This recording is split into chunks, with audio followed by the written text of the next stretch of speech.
Aujourd'hui, on va corriger l'exercice numéro 3 de l'examen national 2021, session de rattrapage branche sciences expérimentales. Cet exercice nous dit le suivant. On considère la fonction numérique h définie sur l'intervalle ouvert 0 plus l'infini par h de x est égal à x plus logarithme népérien de x. La question 1 nous demande de montrer que h est strictement croissante sur l'intervalle 0 plus l'infini, ouvert en 0. Pour étudier la monotonie de h, on va étudier le signe de h' dans l'intervalle ouvert 0 plus l'infini. La fonction h est la somme de deux fonctions. Une fonction linéaire x qui est dérivable sur R, en particulier sur 0 plus l'infini. Et la fonction logarithmique qui est dérivable en 0 plus l'infini, ouvert en 0.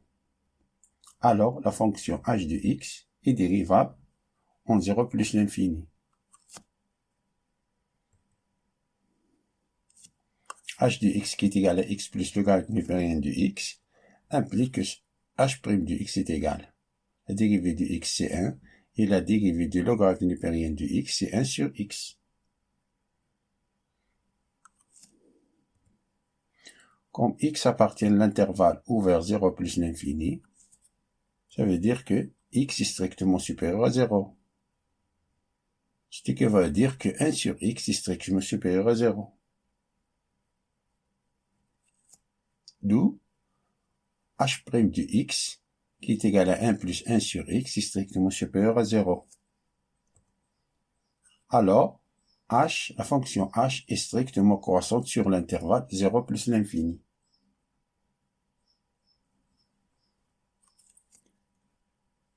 Passons à la deuxième question, qui nous demande de déterminer h de l'intervalle ouvert 0 plus l'infini.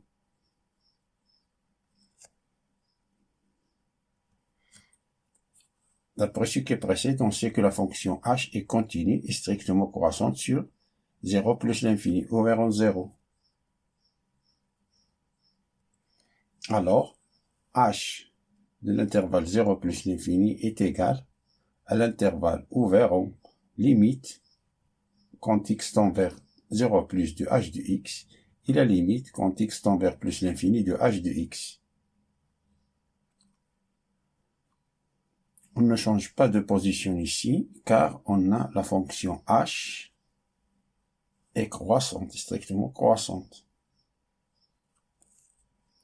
Et la limite en 0 plus de h de x est égal à limite en 0 plus de x plus logarithme népérien de x, ça est égal à moins l'infini, car la limite en 0 de x c'est 0, et la limite en 0 plus du logarithme népérien de x c'est moins l'infini. C'est une limite usuelle.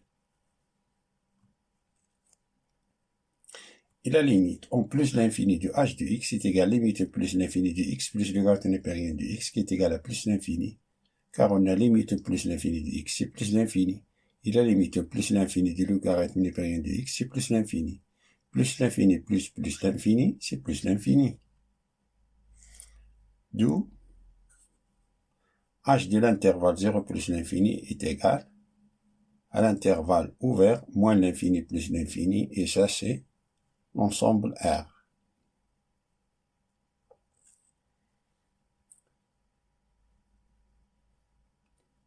Passons à la question 3, petit a.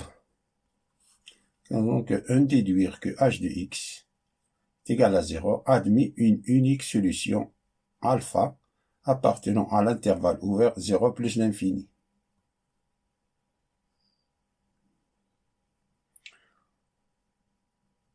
On rappelle le théorème de Darboux aux valeurs intermédiaires que si on a une fonction f continue sur l'intervalle fermé a et b, et soit K appartient à R tel que on a f de A est inférieur ou égal à K qui est inférieur ou égal à f de B, ça lorsqu'on a la fonction f est croissante, ou bien f de B est inférieur ou égal à K qui est inférieur ou égal à f de A lorsqu'on a la fonction f est décroissante.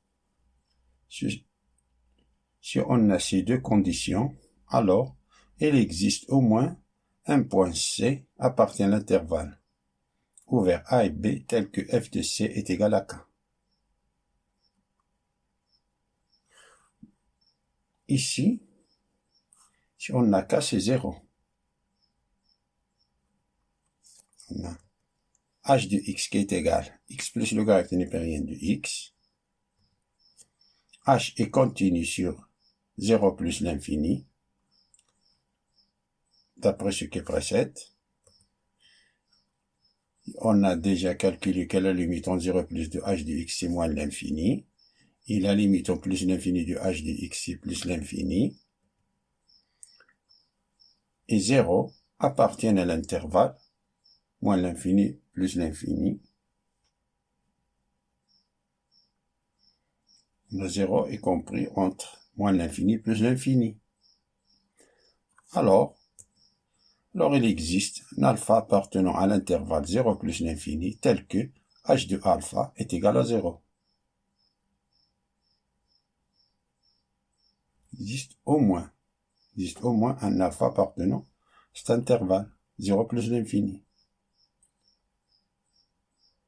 Et on sait encore que la fonction h est continue et strictement croissante, alors h est bijectif. Si la fonction h est bijective, c'est-à-dire qu'à chaque point de l'ensemble de départ correspond un seul point de l'ensemble d'arrivée.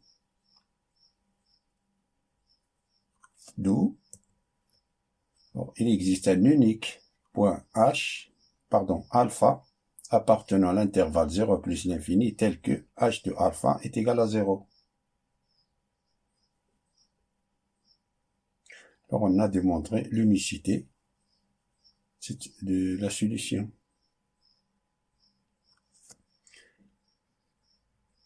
Passons à la question 3 petit b. De montrer que alpha est compris entre 0 et 1.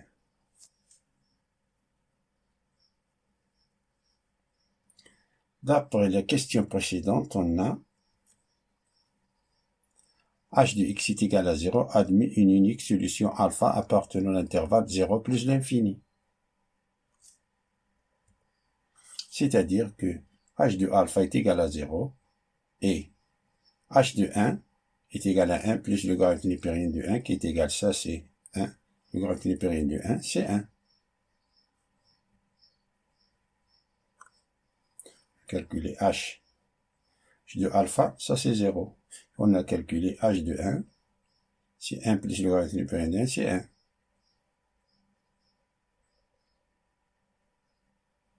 L'image de 1, c'est 1. Alors, on a h de alpha, c'est 0, non? Strictement inférieur à h de 1. Et comme la fonction h est strictement croissante, donc on peut se débarrasser de la fonction h et le sens de l'inégalité ne change pas. C'est-à-dire que alpha strictement inférieur à 1.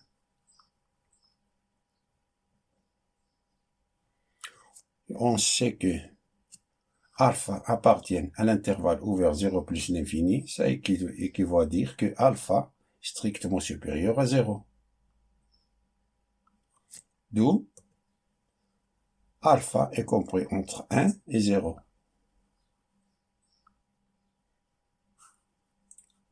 Passons à la question 4 petit a.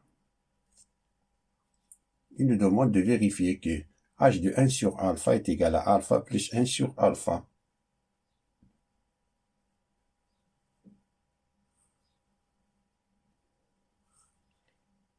Il suffit de remplacer que x par 1 sur alpha ici. de la fonction h, alors on a h de 1 sur alpha est égal à 1 sur alpha plus logarithme népérien de 1 sur alpha.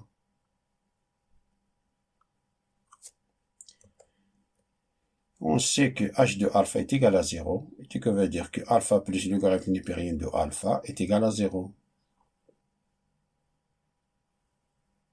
Ça, h de alpha, c'est la solution, car on a ici que h de alpha. Alpha, c'est la solution unique, c'est-à-dire h de alpha est égal à 0. Ce qui veut dire que alpha plus logarithme népérien de alpha est égal à 0.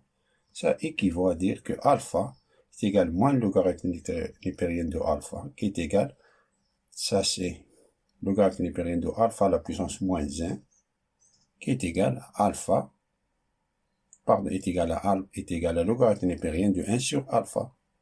Alpha à la puissance moins 1, c'est 1 sur alpha. On remplace logarithme népérien de 1 sur alpha par alpha dans cette expression,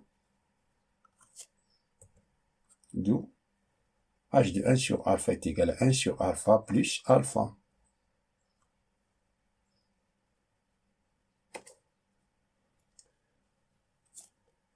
Passons à la question 4 petit b.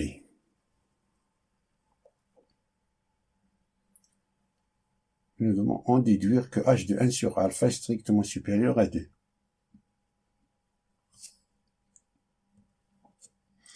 D'après ce que précède, on a alpha est compris entre 1 et 0. Donc, alpha moins 1 est strictement inférieur à 0. Ça implique que alpha moins 1 au carré est strictement supérieur à 0.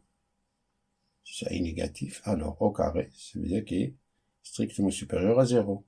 Ça équivaut à dire, on développe ça, si alpha au carré moins 2 alpha plus 1 est strictement supérieur à 0, si on divise cette inégalité par alpha, le sens de l'inégalité ne change pas, car alpha est positif.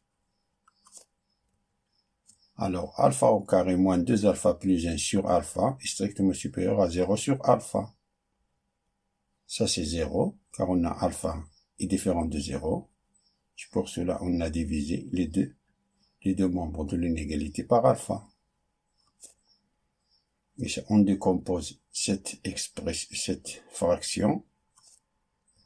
Et on a alpha au carré sur alpha, moins 2 alpha sur alpha, plus 1 sur alpha, strictement supérieur à 0. Ce que veut dire ça, c'est, on peut simplifier par alpha, car on a alpha est différent de 0. Ça, c'est alpha, moins 2, plus 1 sur alpha, qui est strictement supérieur à 0. Ça équivaut à dire que 1 sur alpha plus alpha est strictement supérieur à 2. C'est moins 2 là. On le fait passer à l'autre côté, plus 2. Alors 1 sur alpha plus alpha est strictement supérieur à 2, ce qui veut dire que h de 1 sur alpha est strictement supérieur à 2. Ça, d'après ce que précède, on a démontré que h de 1 sur alpha est égal à alpha plus 1 sur alpha. C'est-à-dire que h de 1 sur alpha est strictement supérieur à 2. Fin de la résolution de l'exercice numéro 3. De l'examen national 2021, session de rattrapage. Et à bientôt.